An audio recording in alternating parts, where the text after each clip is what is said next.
करके इसको पकड़ लो।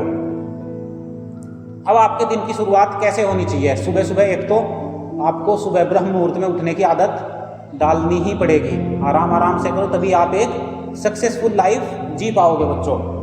जब तक आप ब्रह्म मुहूर्त में नहीं उठने की कोशिश करोगे, ब्रह्म मुहूर्त में उठने का आपका अभ्यास हो जाना चाहिए। रात को जल्दी सो टाइम से और सुबह उठ जाओ ब्रह्म मुहूर्त में। फिर उसके बाद आपको सुबह सुबह की कुछ क्रियाएं जो होती हैं वो भी आप कर सकते हो। भाई फ्रेश हुए, उसके बाद थोड़ा सा टहले, योगाभ्यास किया। फिर सुबह सुबह आपको कभी भी चाय, कॉफ़ी, ये सब चीज़ें नहीं पीनी। सुबह उठते ही कुछ हेल्दी चीज़ आपके अंदर जानी चाहिए। जैसे बताया जाता है आयुर्वेद में, शास्त्रों में ऐसा बताते हैं कि भाई सुबह सुबह आप कुछ भी ले सकते हो। जैसे गिलोय ले सकते हो, आप आंवले का जूस ले सकते हो, आप एलोवेरा का जूस ले सकते हो, आप गोधन अर्क ले सकते हो, है ना। आप शहद ले सकते हो, नींबू मिला के पानी में शहद ले सकते हो, है ना। इस तरह की चीज़ें आप लोगे तो आपकी बॉडी डिटॉक्स होगी। सुबह सुबह चाय पी लेते हो। दूसरा, बहुत से लोग तो बिना ब्रश किए पी लेते हैं। सारी रात का कचरा वो सारा उनके पेट में, फिर उनको क्या होता है, फिर उनको हो जाती है एसिडिटी, फिर वो जलते हैं अंदर से। फिर उनको कहीं एसिडिटी होगी, फिर कहीं स्किन प्रॉब्लम हो जाती है, गैस, तमाम तरह की दिक्कतें आपको इस तरह से हो जाती है जब आप खाली पेट चाय वगैरह, कॉफ़ी वगैरह पी लेते हो। बहुत से लोग सुबह सुबह उठ के, हाँ सुबह आप फल खा सकते हो, खाली पेट आप फल खा लो। फिर उसके बाद अब जैसे ये मेरा पानी है, अब आज इसको दिखाता हूँ मैं। दिखाता क्या हूँ, अब इसको टेस्ट करूँगा मैं। टेस्ट तो क्या करना,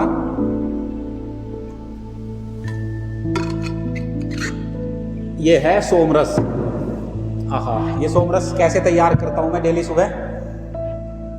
चलो राइट पैर सीधा कर लो, लेफ्ट मोड़ो। तो इसको तैयार करने के लिए मैं सुबह सुबह क्या करता हूँ, देखो पानी तो पीना ही है डेली, देखो बच्चों आपको भी मुझे भी। तो इसको मेडिकेटेड वाटर आप कैसे बना सकते हो। पानी के अंदर बहुत सी चीज़ें आप डाल के रख लो, उसकी क्या है, उसकी एनर्जी अच्छी हो जाएगी। उसके अंदर मेडिकल जो प्रॉपर्टीज़ हैं वो हम बढ़ा सकते हैं। किस तरह से, तो मैं क्या करता हूँ अपने पानी में हर दिन मतलब हर दिन, एक भी दिन मिस नहीं करता। सुबह सुबह क्या लेके आता हूँ मैं, घर पे मेरे अपने घर पे अच्छी अच्छी चीज़ें लगा के रखा करो। जैसे नीम का पेड़ हमारे घर में है, तो मैं सुबह सुबह उससे 4-5 पत्ती नीम की तोड़ी, फिर उसको इस बोतल में डाल दिया।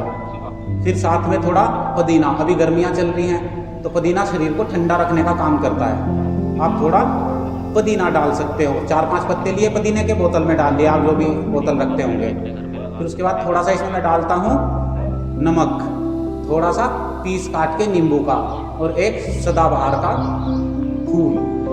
तो ये 4-5 चीज़ें डाल के मैं इसमें पानी में सुबह सुबह अपना भर के घर से लेके आता हूँ। फिर उसके बाद जब ये आधी हो जाती है, फिर उसमें और पानी डाल लेता हूँ ताकि वो मेडिसिनल प्रॉपर्टीज इसमें बनी रहे। तो इस तरह से खाली पानी पीने से ही आपकी बॉडी ऊर्जावान रहती है, आपकी इम्यूनिटी अच्छी हो जाती है इस तरह से पानी पीने से। जैसे आपने तुलसी, हाँ तुलसी तो मिस कर दिया, तुलसी भी डालता हूँ इसमें। तुलसी, पुदीना, नीम, नींबू और सेंधा नमक। सफ़ेद नमक हम घर पे नहीं खाते हैं। इस तरह से तो आपकी इम्यूनिटी अच्छी हो जाएगी बच्चों, इस तरह, खाली इस तरह से मेडिकेटेड वाटर पीने से ही।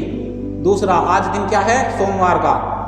बहुत से लोग सुबह सुबह, संडे हुआ, जैसे कल संडे था, तो संडे से अगले दिन मंडे, बिल्कुल उनकी एनर्जी लो हो जाती है मंडे के नाम से, कि अरे यार संडे चला गया और मंडे आ गया, फिर ऑफिस जाना पड़ेगा, फिर स्कूल जाना पड़ेगा, फिर काम पे जाना पड़ेगा। तो मंडे के नाम से ही बहुत से लोगों की एनर्जी डाउन हो जाती है। लेकिन हम लोग जो योगी लोग होते हैं, भाई हमारे लिए तो संडे भी ऐसा ही, मंडे भी ऐसा ही, हमारी तो हर दिन वही एनर्जी बनी रहती है। और मंडे को तो और ज़्यादा अच्छे से कि भाई एक दिन का रेस्ट मिला, अब जाके अपने फिर से काम पे लगना है। तो ऐसे मंडे के नाम से हमें कभी भी डर नहीं लगता। अच्छा, 2 लोग मंडे के नाम से खुश होते हैं। एक तो हम लोग योगी लोग, दूसरे कौन होते हैं, बताऊँ कौन होते हैं, जो शेयर मार्केट में ट्रेडिंग करते हैं। क्योंकि सैटरडे संडे मार्केट बंद रहती है तो बेचारे बुझे बुझे से घूमते रहते हैं। मैं खुद भी करता था, ठीक है जी। अब तो इन्वेस्टमेंट करके छोड़ दी। जो ट्रेडर होते हैं, जिनको सुबह चूल मचती है कॉल पुट वाली है ना, तो वो सुबह सुबह मंडे को खुश हो जाते हैं पूरे ट्रेडर लोग भी, शेयर मार्केट वाले। आज हालांकि मैं भी शेयर मार्केट के नाम से अभी भी खुश होता हूँ। चलो सुबह सुबह पोर्टफोलियो देखने को मिलेगा अपना, कैसा ग्रीन है कि रेड है। तो मंडे के नाम से सिर्फ ये लोग खुश होते हैं, बाकी सब लोग ऐसे उदास, बुझे बुझे, ना चेहरे पे रौनक है, चेहरा ऐसे उतरा हुआ जैसे नींद नहीं पूरी हुई। बहुत से लोग पूरा संडे सो के निकाल देते हैं। ऐसे बैठे हो वक्रासन में। अच्छा, बातें करते करते आसन चेंज करना भूल गया मैं। चलो, गोमुखासन करो। ऐसे ये पैर, लेफ्ट पैर नीचे और राइट पैर इसके ऊपर, ऐसे घुटने मोड़ के पूरे। अब जो घुटना ऊपर, वही हाथ ऊपर जाएगा और ऐसे इधर पीछे से में इनको पकड़ो। तो सोमवार तो शिव जी का वार होता है। अब जैसे आदि योगी शिव से बड़ा कोई भगवान नहीं। भगवान राम भी शिव जी की पूजा करते थे, भगवान कृष्ण भी, हनुमान जी भी शिव जी को पूजते हैं। तो जो कहते हैं कि आदि योगी, महायोगी, महाकाल हमारे भगवान भोलेनाथ ही हैं। तो हर आयुर्वेद के अनुसार हफ्ते में आपको एक दिन उपवास रखना चाहिए। उससे क्या होता है, आपकी जो अंदर की मशीनरी है वो रेस्ट मोड पे आ जाती है और वो पूरी साफ सफाई उसकी हो जाती है, पूरी डिटॉक्स आपकी बॉडी हो जाती है एक दिन उपवास करने से। फिर आप पूरे हफ्ते एनर्जी के साथ रहते। ऐसे बैठो एक आसन में, इतनी जल्दी नहीं पलटना होता है। हाँ, जब बैठे तो बैठे रहो, जब तक कहूँ ना तब तक चेंज मत किया करो, है ना। आसन में लंबा बैठने का अभ्यास बनाओ। तो हफ्ते में एक दिन उपवास आपको रखना होता है। तो इसी तरह मैं बच्चों हर सोमवार को पिछले 2 सालों से तो कंटिन्यू हर सोमवार को उपवास रखता हूँ। आज सोमवार है, आज भी मेरा उपवास है। सुबह से सिर्फ पानी पे हूँ और सुबह दूध पिया था। ठीक है बच्चों, ऐसे आप भी कोशिश किया करो हफ्ते में एक दिन उपवास रखने की। उससे आपकी एनर्जी और बढ़ेगी। उपवास का मतलब होता है, उप मतलब समीप, समीप मतलब पास, निकट, वास मतलब रहना। तो किसके पास रहना? भगवान के पास रहना। तो जब हम उपवास करते हैं तो हम उस दिन भगवान के पास रहते हैं। हमें बिल्कुल ऐसा लगता है कि आज हम बिल्कुल भगवान की शरण में हैं। और भगवान ने बोला है कि भाई हफ्ते में एक दिन उपवास रखो। आयुर्वेद भगवान के द्वारा बताए गए हैं, ये ग्रंथ हैं हमारे। तो आयुर्वेद के अनुसार हफ्ते में एक दिन का उपवास। तो ऐसे ही मैं आयुर्वेद के अनुसार चलने की कोशिश करता हूँ और आपको भी ऐसे ही बोलता हूँ कि बच्चों आप सब भी आयुर्वेद के अनुसार चलो, वेदों के अनुसार चलो। हमारी सनातन संस्कृति सभ्यता जो है, ब्रह्म मुहूर्त में उठने से लेकर के पूरे जीवन को, पूरे दिन को योग में जीवन बनाकर रखना।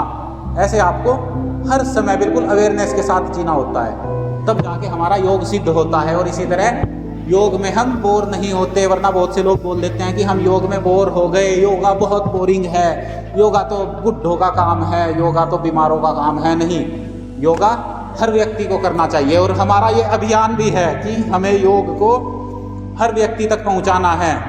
और आज के टाइम में टेक्नोलॉजी इतनी हेल्प कर रही है कि भाई कहीं पर भी कोई बैठा हो, हम उसको कह सकते हैं कि आप योग करो। वरना ये पिछले 100, 150, 200 सालों पहले तक हमारी विद्या, हमारे गुरुकुल सब कुछ था, लेकिन वो चीज़ें खत्म हो गई। अब फिर से उन चीज़ों की तरफ दुनिया बढ़ रही है। मतलब कि भारत की शिक्षा व्यवस्था इतनी अच्छी थी, आप देखोगे हमारे विश्वविद्यालय, नालंदा जैसे विश्वविद्यालय, वहाँ पर विदेशों तक के लोग पढ़ने आते थे। अब फिर से उसी तरफ हमको वापस जाना है, लौटो वेदों की ओर, लौटो सनातन संस्कृति की ओर। ऐसे आपको सनातन संस्कृति का प्रचार प्रसार करना है और उसको जीना है। चलो ऐसे पैर सीधे करो दोनों और इनको पकड़ लो। फिर घुटनों में सिर लगाओ। ये आपका अभ्यास इतना तो होना चाहिए कि घुटनों में आपके सिर लग जाना चाहिए।